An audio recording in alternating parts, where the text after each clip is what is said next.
So I did change the title of my talk. I actually did this presentation 3 times and started from scratch each time, and this is what I ended up with. So forgive me if this isn't what you're expecting. So I'm going to talk about eco-archaeology, and I've also bracketed it as archaeoecology, because if you're an ecologist or a naturalist, you can do this stuff too. You don't have to be an archaeologist to do this stuff. In fact, you would probably be better at it than 9 out of 10 archaeologists. So I just want to make that clear. And I've organized this. In the end, I organized it as an FAQs because, does that look centered to you? Because it's not centered on my screen. Anyway, all right. The reason I have it as organized as a frequently answered questions presentation is because after the one that I did last year, I received a lot of feedback and there were a lot of questions, and some of them I wasn't able to answer because I hadn't learned enough myself at that time.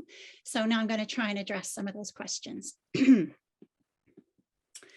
So one of those questions was, well, what exactly are you doing on crown cut blocks, and are you sure it's science? So I've given a little definition of science there. I'm not going to read everything to you. You'll see as I go along, because I know you guys can read.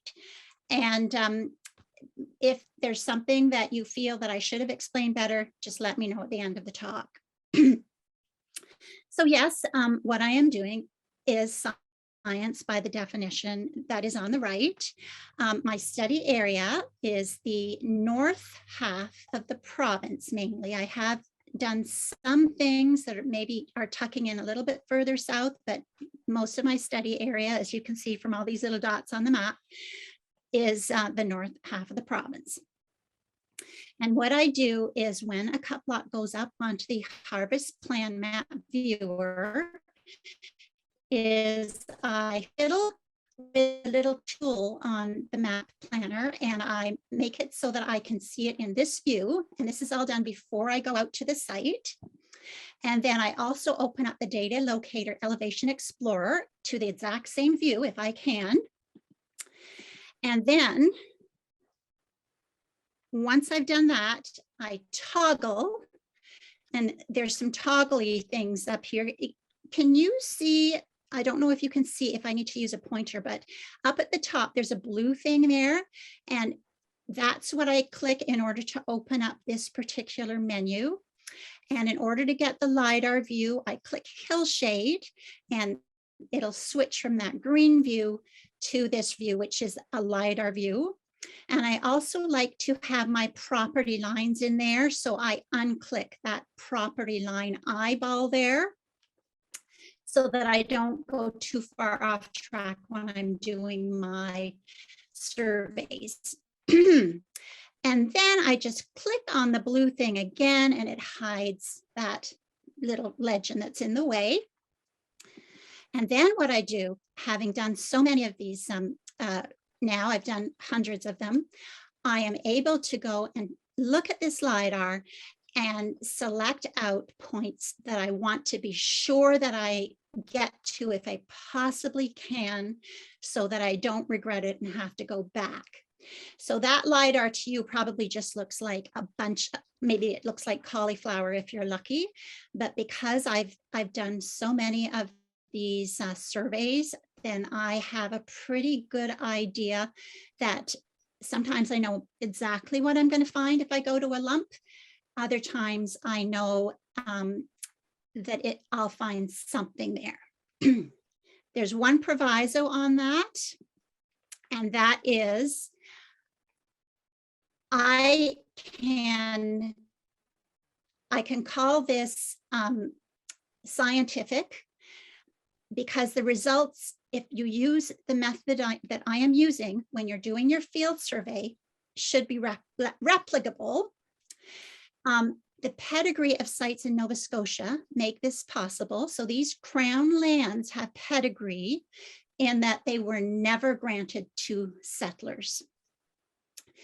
You may get the odd settler intrusion in there, but as long as deforestation hasn't already happened, or as long as it hasn't happened in an industrial deforestation way, and as long as road building hasn't been done in a major way,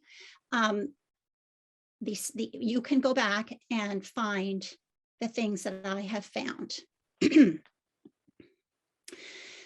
And this is why I'm so passionate about trying to get people on board as a precautionary principle to have a moratorium on clear cutting Crown land until it has been properly field surveyed, because industrial forestry and road building erases cultural data. So another question that I get, people get very annoyed with me on iNaturalist. They want to know, why am I not taking more close-ups of the species? Because part of the fun on iNaturalist for some people, they can't get out anymore in the field. And so what they like to do is look at your photographs and confirm that what you're seeing is a species that you're looking for. So, and I do this with some species. For example, the northern bayberry is a species that if I took a long shot, you wouldn't have a clue what it was. And this is an indicator species everything I'm saying is a hypothesis. Science is hypothesis, especially with archaeology, because unless you can prove it, 99.9%, unless you can prove what you're asserting, it's considered an hypothesis. So because of context and patterns, it is my belief and hypothesis that northern bayberry is a plant that is associated with body preparation practices when I find it in a particular context. So in that situation, I took a nice close-up. But if I'm out in the field and I'm on one of these pedigree crown sites and I see an ant mound, what I want, the information that I want out of that ant mound is not necessarily at all the species. I'm not interested. I'm in a rush. I'm trying to hit different sites.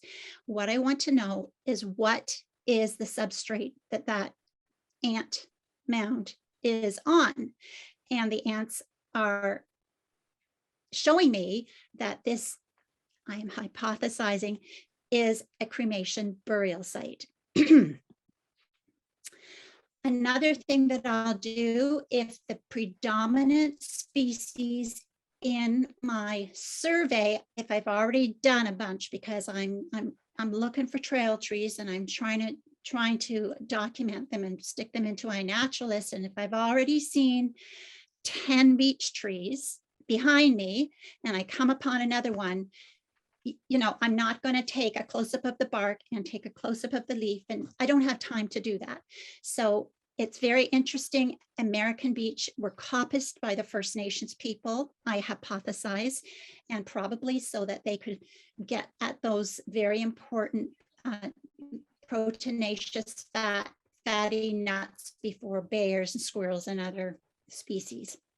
And you'll find, if you go to these pedigree sites, you will find in some places, you will find specific areas that were clearly like a beech orchard.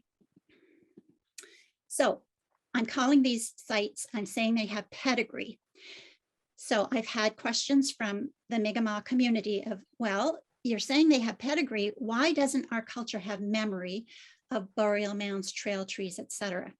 So some of the elders remember and they have memory and have passed that down, but there are also a large portion that have no memory of any of this stuff, and they are very confused and aren't sure what to think.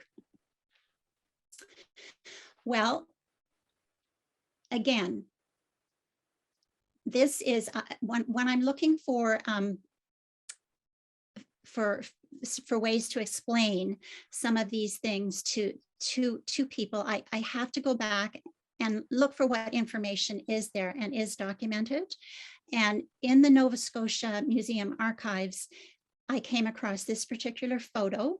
If you look at the top left-hand corner, this was I was going to just pass by this photo because I thought it wasn't going to help me with my research, but then I noticed that it did have the characteristic forking.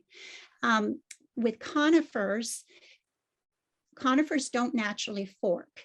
And so when you're out in the field and you're following a trail and you see a consistent forking of conifer trees, then these could be, in the right context, a trail tree. So anyway, that stopped me, and I thought, well, let me read what they say about this particular photograph.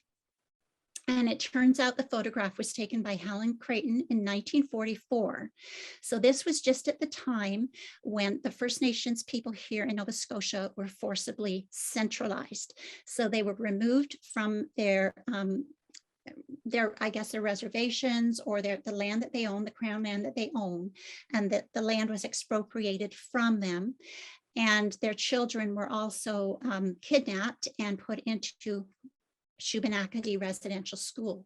This picture is taken in Shubenacadie, and Isabel Knockwood, who was an elder, she passed away 3 years ago, actually communicated with the curator of the Nova Scotia Museum and said that this particular pine tree was very important to the people on this reserve and thought to have curative powers. A priest found this out and had it cut down. So the residential school system erased culture and memory. The school closed. No, she was there till 1947, but the school itself closed in 1967 and was open from 1929.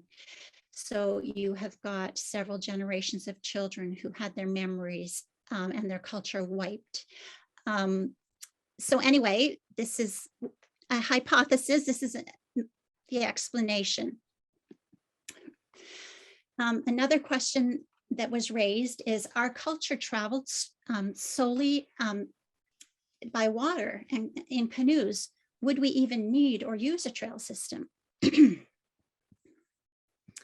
wish I could hide. There's something I want to hide, but I can't. Okay. Well, this is not a hypothesis. This is a fact. There is a trail system on this pedigree land. And what I'm showing you here is a very typical Lidar view of a completely forested area. And when you walk in this forest, you would not see a trail. It's completely grown over. These mounds that are along this trail, when I first started, I was just learning, and I thought, I didn't know, I thought they could be burials. I wasn't sure. But since that time, I have seen some of these bulldozed. And my conclusion is that most of them are in fact foundation mounds. So, at some point in the Mi'kmaq culture, they did move up from the coast, and I'll have a little discussion more of that shortly. They did move up from the coastal communities that they had traditionally lived in and went to high ground. And this is an illustration of their pattern of settlement at this time. We also know that after this time,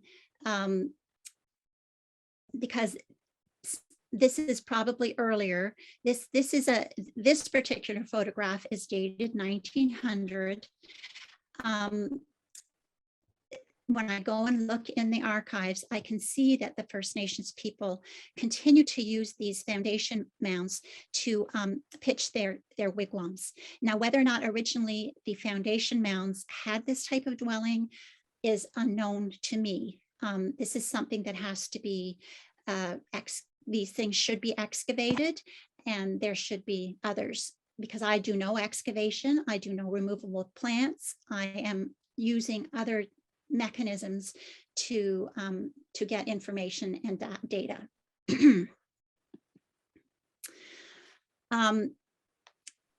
things that we find along these trails. We find cultural plants. There are some plants that are associated with the trails. So it's interesting, this plant hobblebush is associated with the trails.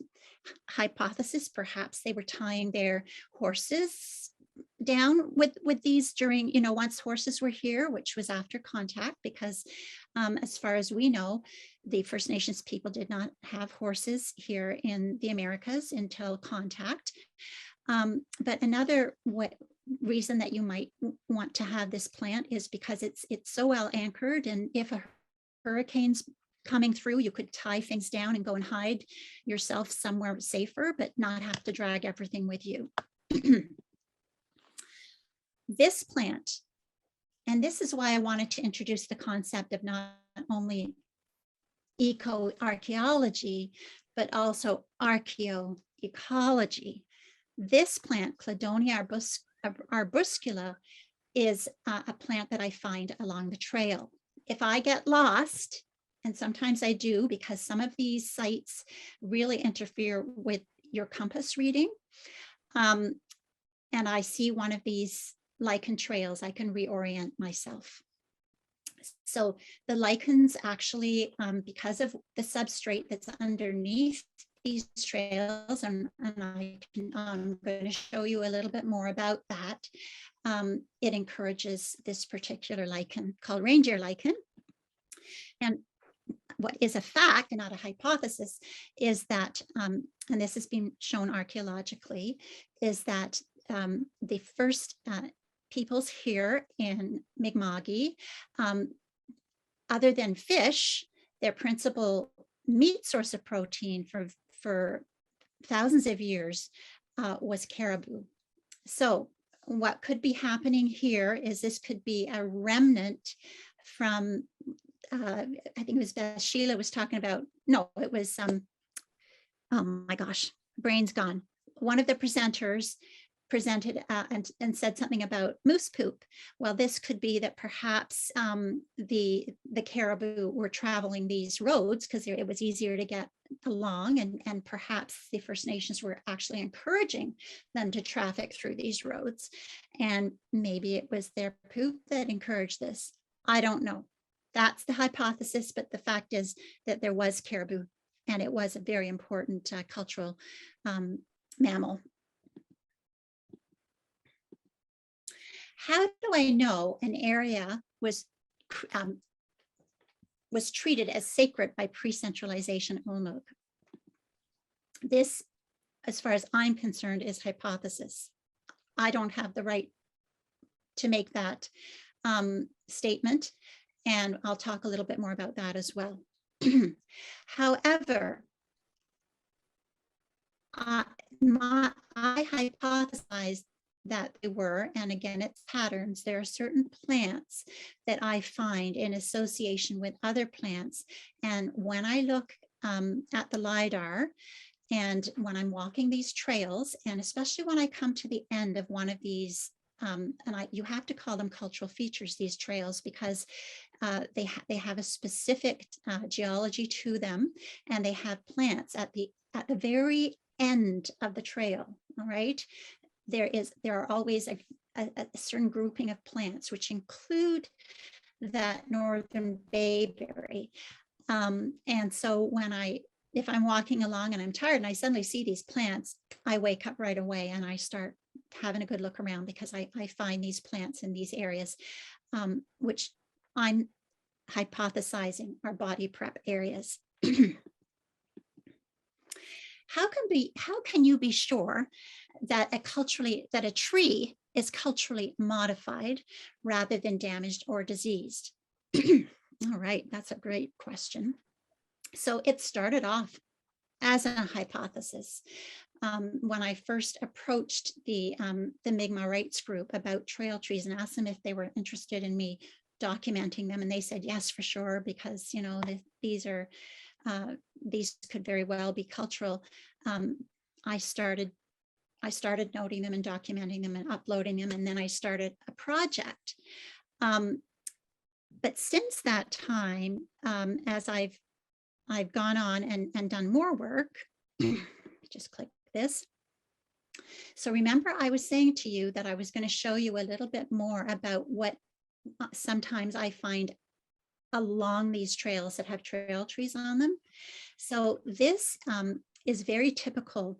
There is a slab, which is, it's, if you're an archaeologist or a geologist, you would call it felsite. And I'm going to have a further discussion of this a little bit later on.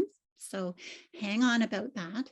And you'll see the reindeer moss here. So patterns again. So when I'm seeing this ecology, and then and I'm seeing trail trees beside it. Sorry, I should ignore that other picture that I just put in. Then I can hypothesize that the trail tree is denoting this particular trail.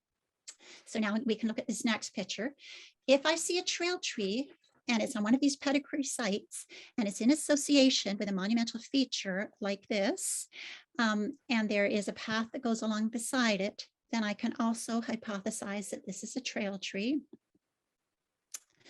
But the best way that I go back to verify whether or not what I'm seeing is a trail tree is I can take my photo documentation of this tree, the exact location to 4 decimal places is on the iNaturalist record, as well as the error in that location. It usually says 4 meters.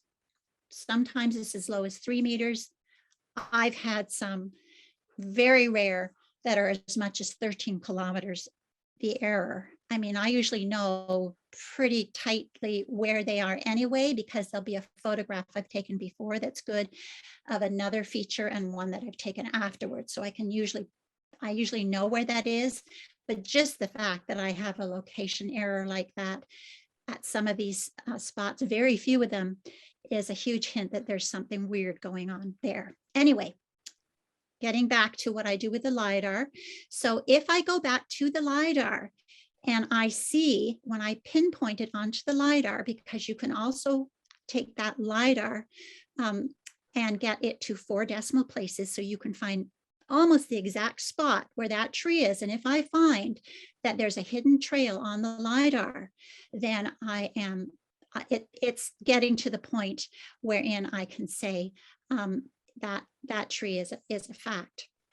The final way that I can reassure you and whoever is looking at my data and interpreting my data is if I'm in a climax forest community and the trail trees are of a completely different ecology, then this is another way that I can reassure myself and anybody that's looking at the data that what we have here is a culturally modified tree. So this example is a very good one.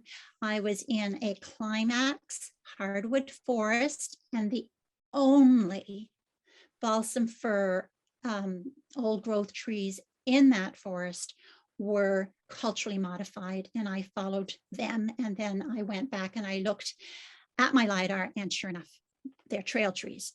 So yeah, so we're not in the realm of guessing anymore. It's become science. So fact. So another question I got is, Native people in this region are not known to build with stones, or not thought to have built with stones. Are you sure these are Indigenous cultural features? Now, we haven't talked too much about what it is I'm seeing that's caused such a stir and made me kind of go offline about this stuff. But I can tell you a little bit about it. So here we go. So when I go out in the field, sometimes I see something like this. Now, when I see a feature like this, and this I think was just outside the pedigree site, and it also is a dry stone wall. And so this particular property, unless it is carefully excavated, I don't know. All I can do is document it, tell whoever's interested in following up on this work that it's there, and they should be able to find it because of, you know, the photo documentation, the geolocation. So I don't know with some things that I find for sure, especially when it's just off-site. But there is lots of documentation that First Nations people, when they went back and, you know, when they were camped out with their wigwams, that they were at these foundation mounds. And these foundation mounds have very large megalithic stones associated with some of them, not all of them. So they may not have been using these sites the way that they were originally intended. However, there's a cultural association.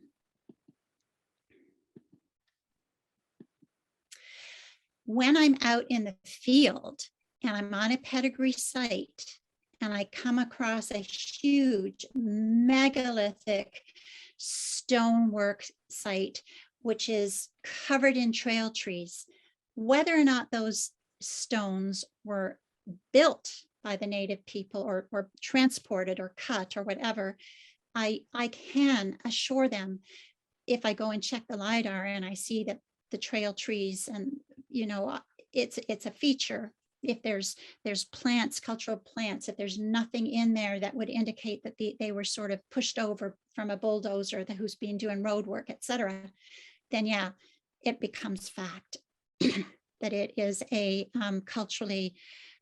cultural association. Aren't those large boulders glacial erratics? Good question. Yeah, I mean, when I first started out, I wasn't even looking at these big boulders. I was just ignoring them. I was walking right by them because I was academically trained as an archaeologist way back in the late 1970s, early 80s. And we were taught that First Nations people did not do megalithic construction in the Northeast. So it was something that was one of these dogmas, and we weren't to question it. So this is something that is very new to me and is very controversial still in the archaeological community. So this particular site behind this twist trail tree, which is a cultural indicator for something very sacred, and this I have hypothesized because of patterns, is a huge megalith. So I could see the megalith in the distance. So I took the picture of the trail tree and then I walked towards the megalith. And this is what I found. Now, this was one of those breakthrough sites for me.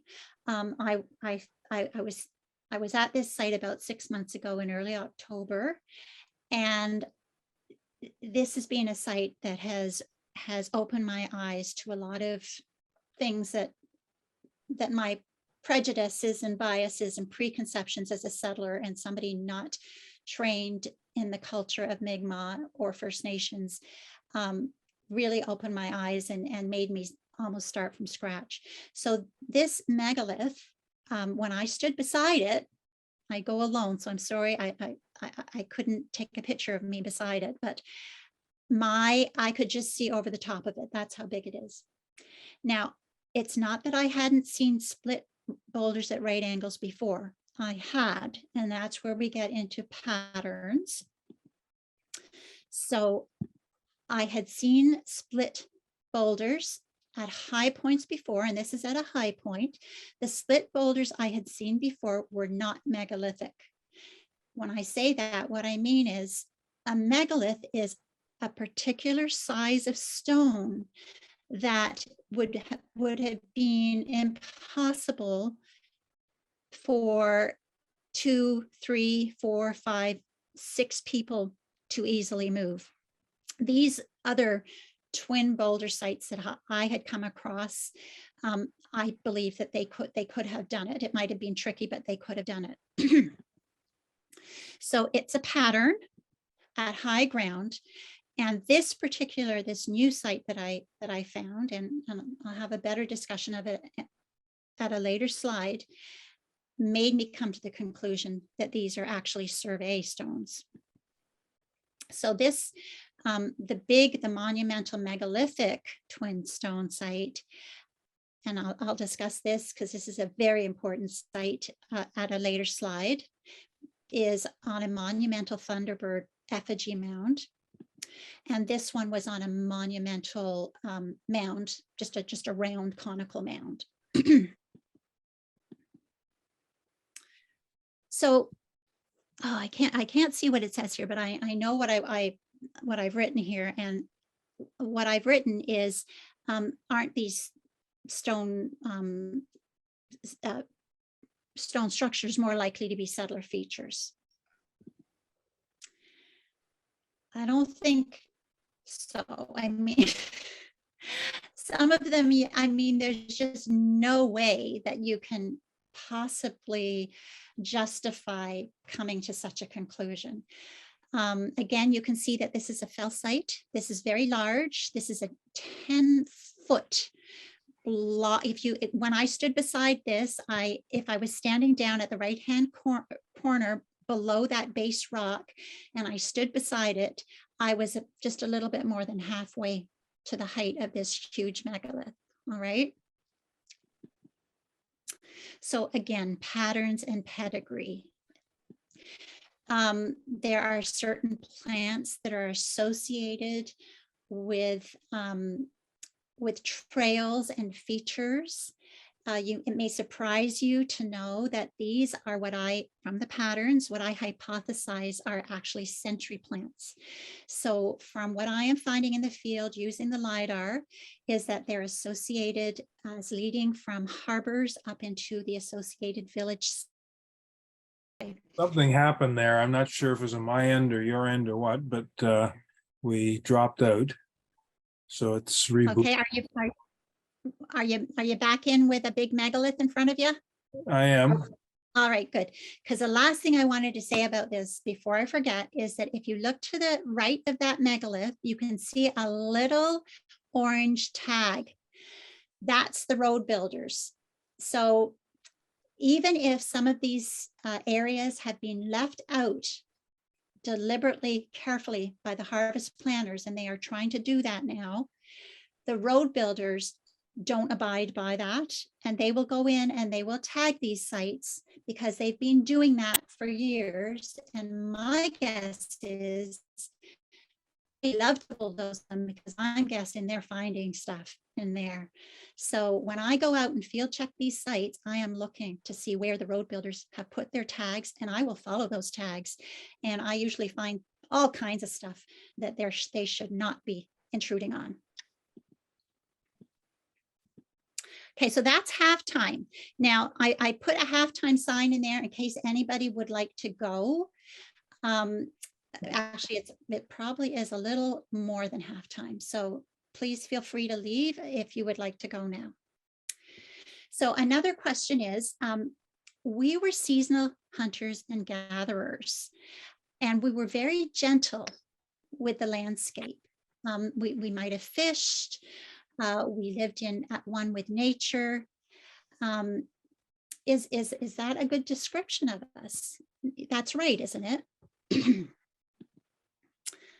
Well, and this is the other thing about what I'm finding is that, wow, I'm finding that it was not gentle, but it was very, very clever how the Mi'kma'ki and the First Peoples here, and I believe the First Peoples here are Mi'kma'ki, just to put that out there. And it's because these ancient sites have been signposted with these trail trees. I believe those trail trees are telling us that these people have cultural memory, that these sites and the way the landscape has been altered was something that was, the knowledge of that was passed down through generations upon generations for thousands of years. All right, so often these alterations are monumental, but they serve to benefit a post-glacial ecology and economy. And the reason that nature thrived because of the way this was done is because most of these things must have started to happen as the glaciers began to melt, because most of them were done to alter hydrology. I'm finding monumental channels, monumental dams, monumental reservoirs, monumental harbors. I'm finding aquaculture impoundments. I'm finding drainage and flood mitigation evidence, okay?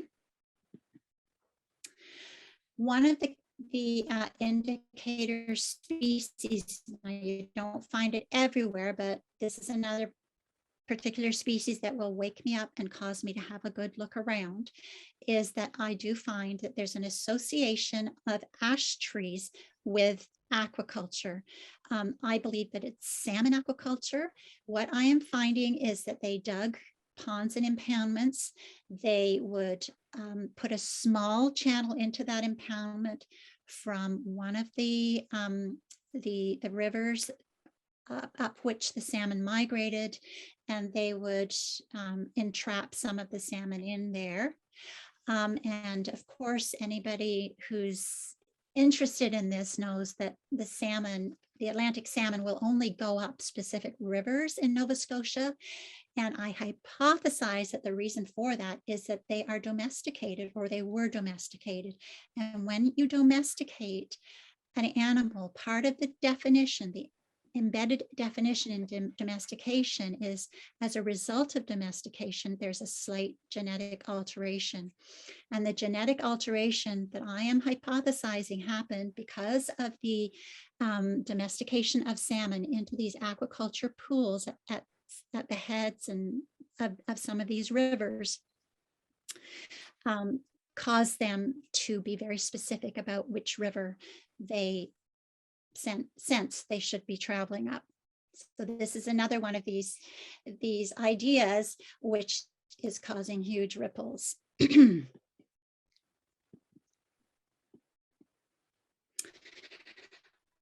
Monumental, what do I mean by monumental? What size are we talking about? That's my little car. This is a monumental dam. There is evidence, I'm going to show you some of it at this particular site, but this is not the only dam. This is not the only reservoir, because this is a damming of rivers in order to entrap fresh water. And I hypothesize that this particular reservoir was to supply fresh water to the coastal communities that were just below it to the north. Now, what I am seeing when I am out in the field is that the earliest evidence is that these communities, I've had to call them cities, which is also causing huge ripples. They were enormous. There were enormous cities that were on the coast. And we'll go on and talk a little bit about what happened to those cities. But this is a dam, and on the other side of it is a huge reservoir. This is the only one that I have found intact.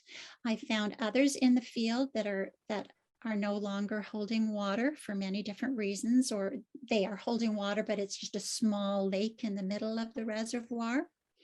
This one's still functioning. One of the signature elements that I find at some of these monumental features is a type of mudstone, which to me looks very suspiciously as though there might have been a bitumen also added into the mudstone.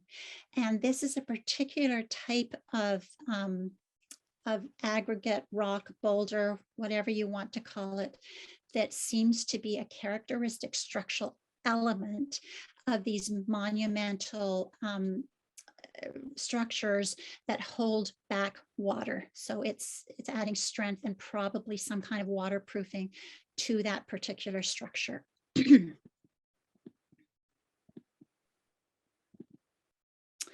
So here's the Lidar diagram of that particular map.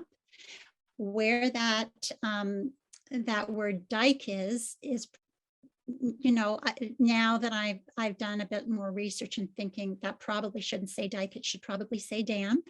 And my car was parked just to the right on the little roadway there, just to give you an idea of where it was. This is the reason I put this in here, is because I've had questions about, well, you're learning all this stuff. Are you just leaving it on Naturalist? What are you doing with it?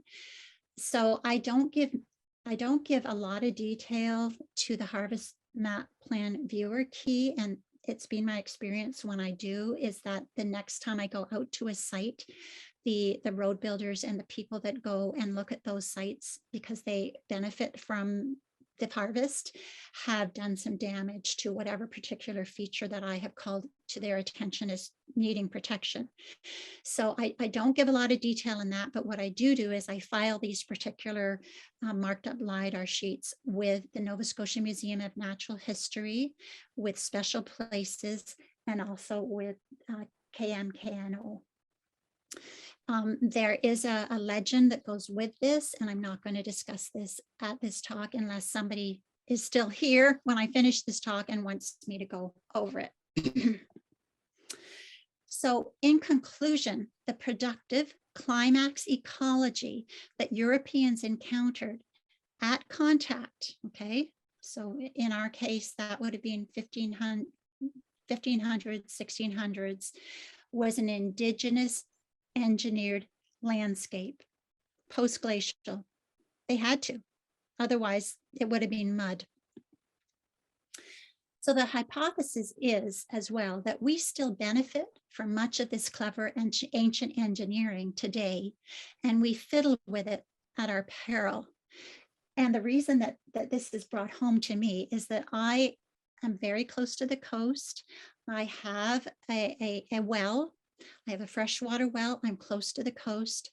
When I check my Lidar, I can see that there was an ancient reservoir up above me that still has water in it, that's still functioning. And for all I know, that reservoir, that ancient reservoir, could be the reason that I have this great little well. Just something to think about.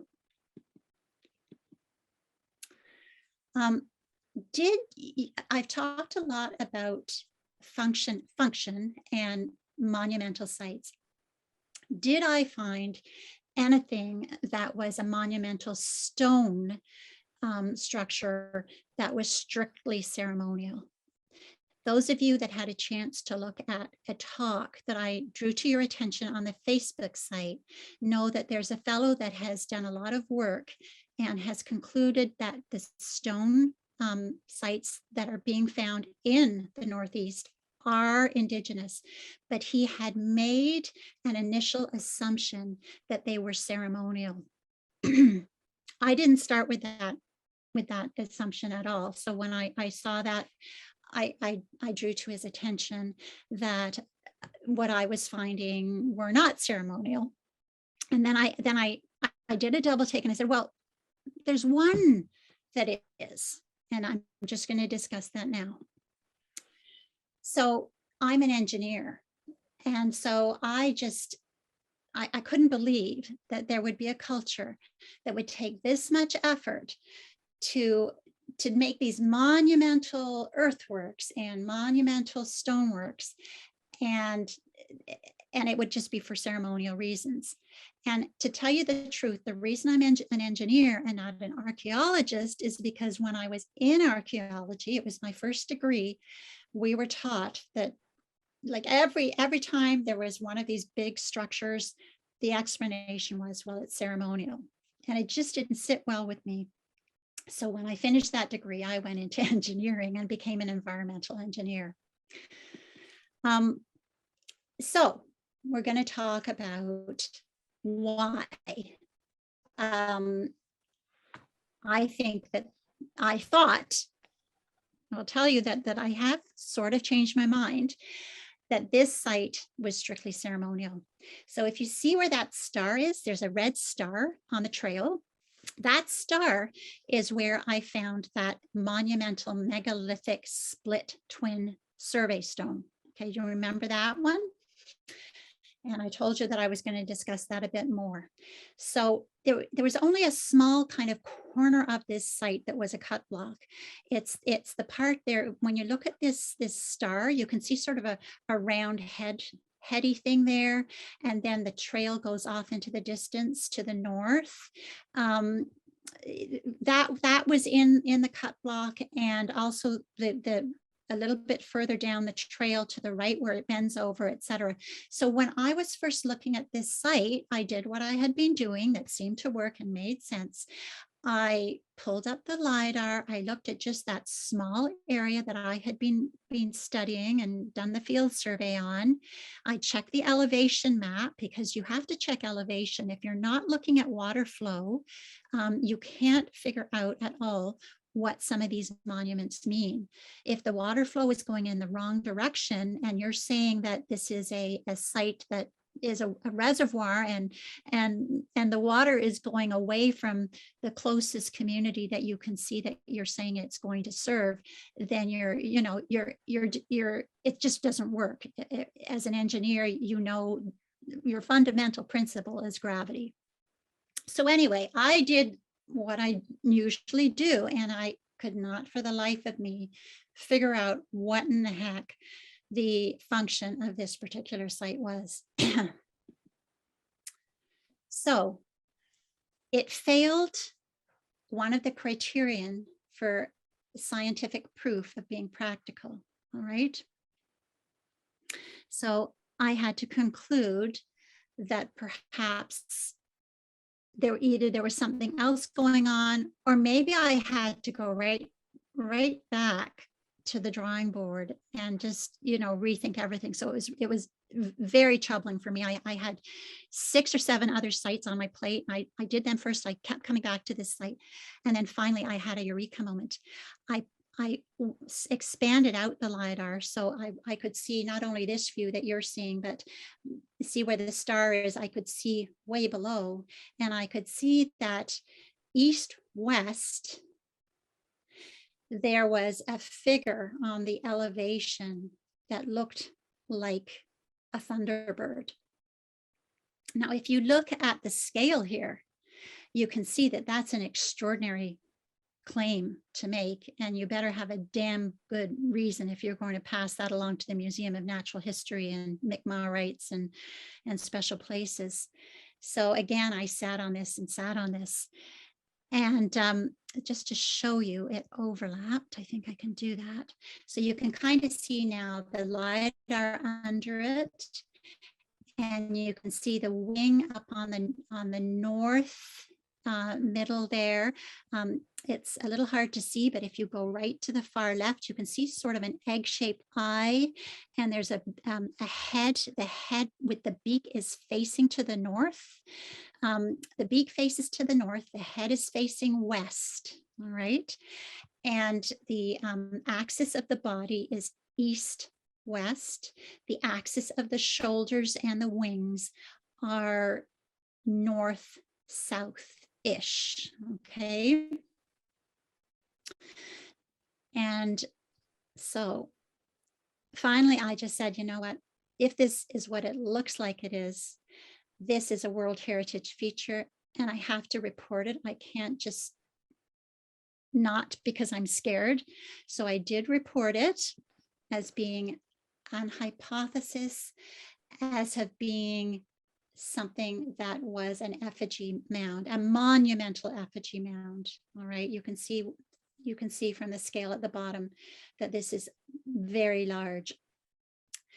So now I have this particular effigy mound, which is the first and only monumental feature that I have found that does not meet my criterion as of being something which is of practical use, okay? However, when I was researching to do this particular presentation, I ended up going way off. As you know, when you're doing research, you follow every little trail because it's so interesting. I discovered something that in the culture in this particular culture, the thunderbirds are considered to have 4 directions embedded within them. So the ethnography of the Ojibwe, which were the brother people to the Mi'kmaq, the Ojibwe left the Atlantic area sometime after the Ice Age. We don't know exactly when. They are the keepers of the birch bark scroll and the Midwin Society. And there it's documented and has been passed down that the thunderbird has 4 directions embedded in it, whereas most totem, I think all the other totem animals like the bear, crane, etc., they're associated with only 1 direction. So when I saw that, I thought, oh my God, this now it makes sense, because I find the most monumental twin survey stone I've ever found. If you know exactly where this is, you'll know it's in the right spot to be just like what we have today. We have survey markers that we are not allowed to move because they're reference survey markers. Other surveys are done against those survey markers. If those particular survey markers get moved and you have to resurvey something, you've screwed up everything. And so as an engineer, my hypothesis has now become that this, in fact, is a technological construction, and it's a monumental survey marker. And again, this is something, it's a hypothesis. I haven't proven this. I will leave that to others. But this makes a lot of sense. And it also reminded me to have respect for Indigenous culture and time immemorial claims, because truth is not exclusively embedded in scientific method. Okay, so we can hypothesize why some of these huge monumental structures were made. But is there a way for us without, because as I say, I don't do any of this scientific work. I don't carry a chemistry test with me or a trowel. I'm not allowed to. I'd have to get a permit to do any of that kind of work, and I don't have the time. These sites, these cut blocks are on death row. I've got 40 days to make my case. So how can I make some kind of suggestion as to how old some of these monumental sites, for example, that Thunderbird effigy mound, how old is it? Well, we do know some things. There is science that I can go and look at.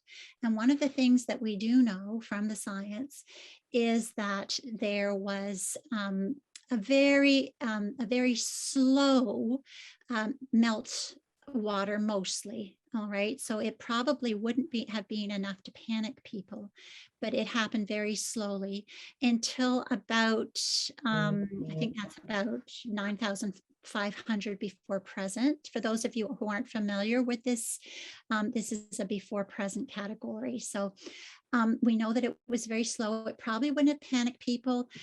If they had to move their cities, they could have done it slowly and moved themselves slowly up the coast.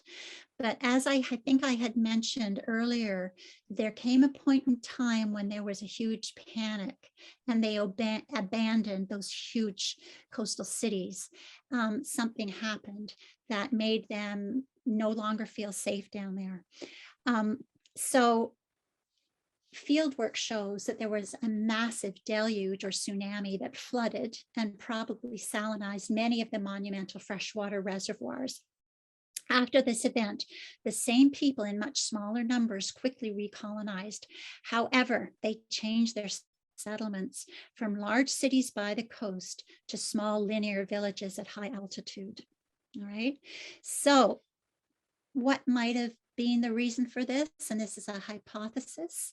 And you can, if you're interested in this stuff, you can do more research yourself, but there was a huge lake that was trapped with ice, and that the lake had formed from the glaciers melting, and it was in central Canada, and they call it Lake Agassiz.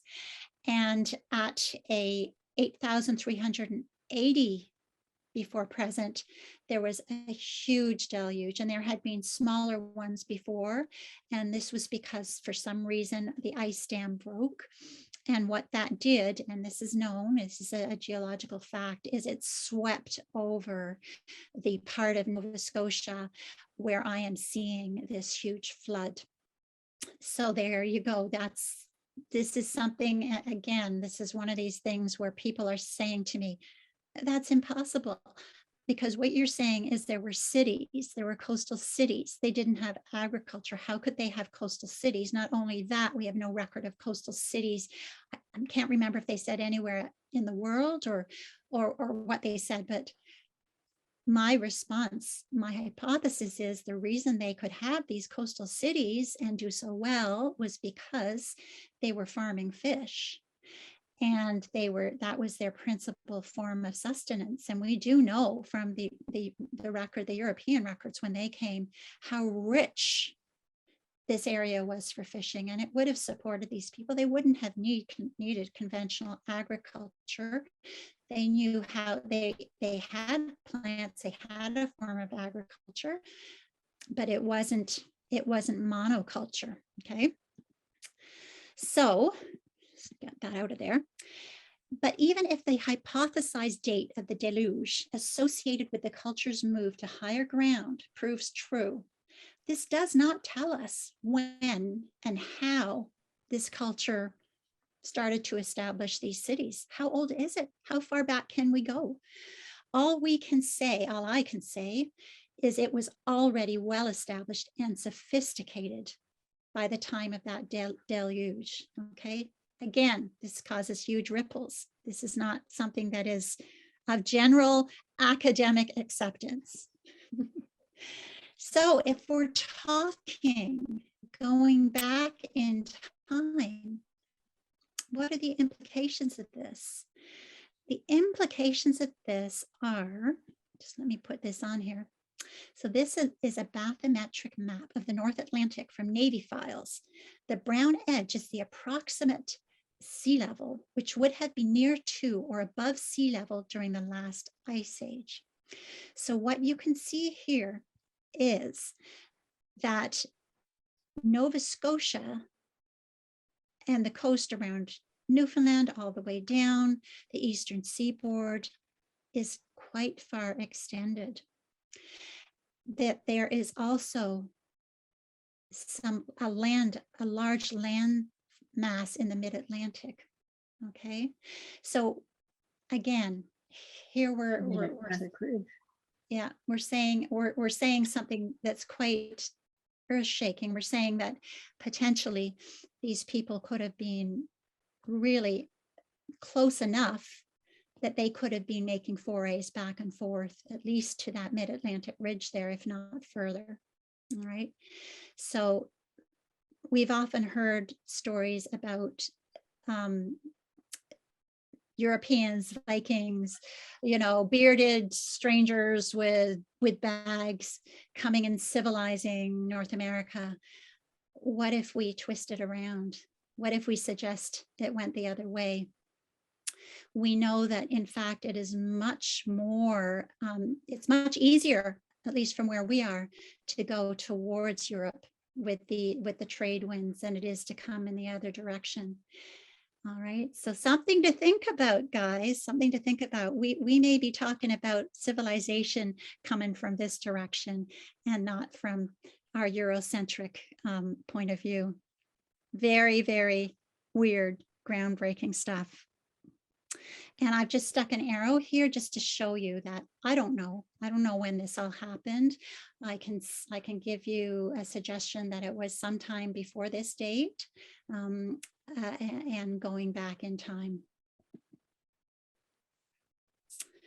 So we can test for the why and the when, but how were they doing this? I mean, this is not we can't do some of this stuff today. Well, we can, but we, you know what we use, bulldozers, right?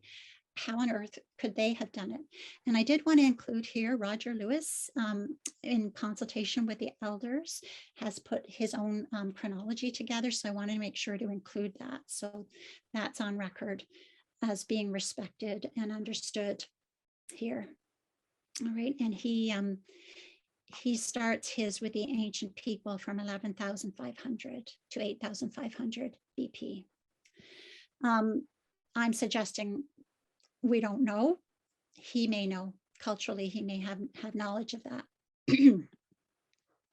So ethnographic evidence suggests there was what's called an Ugututum clan system with specialization in trades and division of labor. So again, this comes from the Ojibwe, who were the keepers of the scrolls. The oral and written tradition of the closely related Anishinaabeg, the Ojibwe, who left the Atlantic coast and their Mi'kmaq brothers sometime after the end of the last ice age and migrated west, discuss this in detail. All right. So with division of labor and specialization in trades, as you know, as Ford Motor Company discovered, you can do a lot that you can't do if you're not working as teams and specializing. But another groundbreaking hypothesis to test scientifically is there may also have been, I've shown you hints of this, the development of a very sophisticated geopolymer concrete technology here as well. What makes me hypothesize this?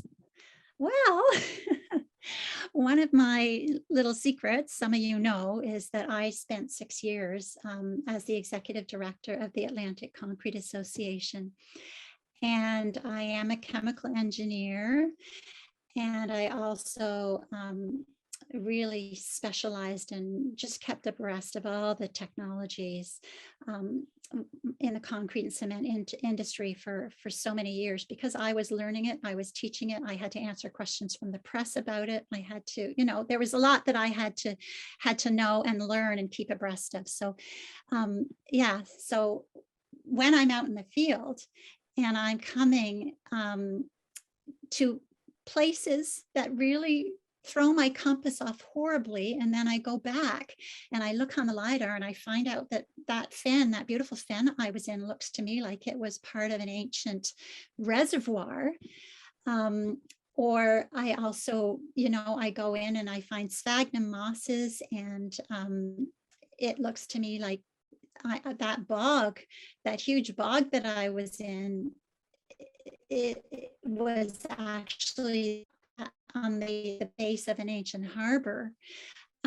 I start to wonder to myself, well, how did they effectively make the ground so impermeable? Because these are ancient, so the ground is still impermeable. This is good stuff.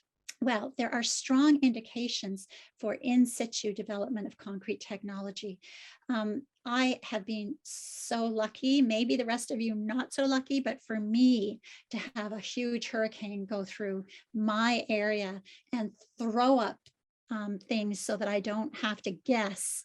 I have had some wonderful gifts given to me. For example, this particular piece of trail, all right, this would have been completely invisible to me other than the Cladonia arbuscula, the reindeer moss. I wouldn't have been able to see this. This tree fall is a trail tree, so I had been following the trails, and you can see that there. Here's your road builder. He's going to come through here, and he's going to destroy this. So this slab was thrown up very new, very fresh when I got to it. I could see what we all see on the Lidar, which is the depression. So to the right, just where the tree has fallen, you can see that there is the depressed marks that we see from the Lidar as being of different soil depth, etc. So that's where millions of moccasin feet have walked through. But also, I could see this. I could see that this looked to me like extremely high quality molded concrete. Again, we're into the realm of hypothesis. This needs to be looked at under a microscope. It needs to be analyzed, etc. But if I was to be a betting woman, which I ain't, I don't even buy the lottery ticket, I can tell you where my money would be on. So we're almost at the end here. And this is a really important question. Why are you finding so many trail trees on Crown lands? Are they being targeted by the government, by the harvest planners?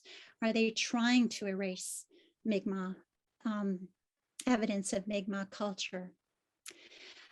You know what? I don't think so. Since I've started reporting this stuff, I've noticed that the harvest plan, they're really they're looking at the Lidar, they're trying to avoid the obvious places where these monumental structures are, because I've been filing these plans, it's pretty easy to see the pattern. And so there are some of, the harbors, the reservoirs, some of these really big ones are really easy to see. And there's other things that are easy to see. But here's an example. So this little feature had been left out of the harvest plan, but the road builder had found it and he was going to take his trail right through it as usual. Okay, so I don't think the harvest planners are targeting them, but I do need to go. Even so, I still need to go into these. I'm getting exhausted. I still need to go in there because the road builders are targeting them. And also prospectors are targeting them. This is also a Crown cut block that is part of the Goldboro site, and prospectors know that if they go to some of these monumental conical mounds and they pull out the big quartz capstone, right underneath it, they're going to find nuggets of gold. Oh yeah. So yeah, so they're not being, I don't think, deliberately targeted by the harvest planners, but there are others who have no qualms about targeting them. And what can you do to help if now you got the bug and you want to join me in my Mariana Jones adventures? Well, adopt one of these cut blocks that's on death row, that's within reasonable driving distance of your home. I started out going an hour. I got hooked. I go 2 hours. Now I have no money, but I go and I stay for 5 nights somewhere and do all the ones within reach of Waikagama. You get hooked. That's just a warning. Anyway, use iNaturalist, comment on it before the deadline to the HPMV, and you don't have to do all the work I do. Even if you just go out there and say, look, I saw this, somebody should go check it. That's enough to make them go and check it. And please lobby for a moratorium on cutting of Crown land so the Mi'kmaq can properly consider the evidence and decide the way forward. Because evidence and conjecture aside, who is able to actually decide about sacred sites here in Mi'kma'ki? Not me. So people know that I'm doing this, the word is out that I'm doing this, and they come to me and they want me to say, to come and see a burial or come and see something, and I'm not the authority. I can document what I see, I can present the data, I can give it to the authorities, and then just like you guys, I wait. All right. So you can send me your beautiful burial photographs. You can show me that there's a killed hearthstone. So a lot of these burials, one of the signifiers on them is what they call a greenstone. And I hypothesize that these are actually killed hearthstones. And that's because I've stuck compasses on them and I can see that they've been heated. They've been exposed to high heat. The compass, when you expose a stone to high heat, what it does is it captures the prevailing magnetic field so that it'll reorient the magnetic field in a heated rock. So I hypothesize that these are killed hearthstones because the ethnographic record suggests that they would actually kill important artifacts for the person that they bury.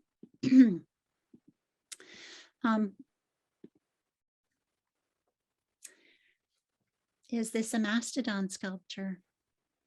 Right? Why am I talking about deep time? What is it that I'm seeing out in the field? I'm seeing stuff like this. This is on the same site that hosts the monumental Thunderbird effigy mound.